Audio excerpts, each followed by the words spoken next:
تحریک انصاف کی حکومت اگر 5 سال بھی چلتی رہے تب بھی بہت ناممکن ہے کہ مہنگائی کے اندر ٹھہراؤ لے کر آ جائے.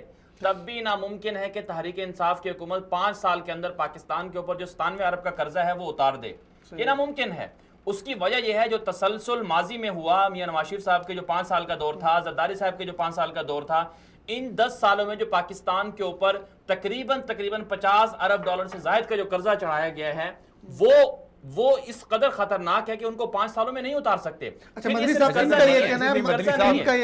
مدنی صاحب جو ہے نا پچھلے 10 سال کے دور تک جاتے ہیں. 2008 سے ہم کہہ رہے ہیں 2008 سے 2001 کے دور پہ بھی آئے نا. اس دور کا مدنی صاحب دور کا جو ہے نا بات کریں، ہم یہ نہیں کہہ رہے کہ اس سے پہلے نہیں ہوا، اس سے پہلے بھی ہوا ہے، جنرل مشرف کے دور میں بھی ہوا ہے، لیکن اس حد تک نہیں تھی. آپ نے بھی خود وہ ریکارڈ دیکھ لیا ہوگا کہ اب مہنگائی جو ہے مہنگائی بڑھ رہی ہے. اچھا لیکن مدنی صاحب اسحاق ڈار صاحب کے دور میں ڈالر تو کنٹرول رہا، مصنوعی کنٹرول رہا نا. آپ نے کاغذ کے اوپر پاکستان کی معیشت کو کھڑا کیا.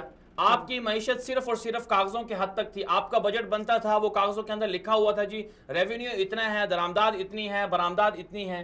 جب یہ لکھی ہوں گی چیزیں تو اس کا مطلب کیا ہوگا؟